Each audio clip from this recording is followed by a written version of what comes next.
Evergreen series, the box jump. Now, here at Ultimate Fitness Cheshire, it's sort of a rite of passage that all the members can do a box jump, unless they've got something seriously wrong with their lower limb, in which case we don't do impact work like this. But the box jump is very interesting because it's working your plyometric strength in your lower limb, but also your balance and your confidence as well. So a lot of people who come in, who try to do the box jump, you'll often see them sort of going like, they just can't do it, or the first one, they'll do this. And it's sort of like a confidence thing that we have to coach them through.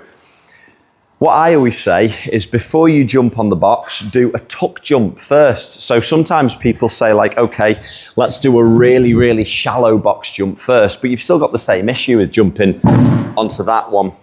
So, you know, they do this, let's say, but if somebody's really not confident with jumping, and a lot of people are not actually, you've still got the same issue. You can trip over, you'll have a little bit of paralysis through analysis in your lower limb. And it's dangerous really, to be honest. So what I always say is, what you have to do with the box jump, you have to get your sole of your shoe higher than the box. Now, when you do a box jump, it's not like you're trying to get up for a header. You're not doing this. You're not trying to get that kind of air. You're simply tucking your knees up so that you're above the box. Now for that, I don't actually have to jump high. I can stay exactly the same height as I am now, but just tuck my knees up to my chest. So I get people to do a tuck jump first, and then I just look underneath their feet to see if they've jumped higher than the box. So you do this.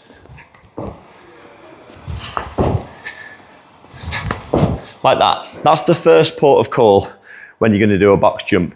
The other thing you don't want to do is jump with your feet out like that. You're not going like this, you're just tucking up like that, right? Once you've got that, it's just a case of being confident enough to give it a go. So if you've mastered this, you can then start with your low box because you know you've got that clearance. But when you land on the box, you shouldn't be up here. It's not that, it's this. So you land like this, then you just step off, that's it. So check how high my head's going now.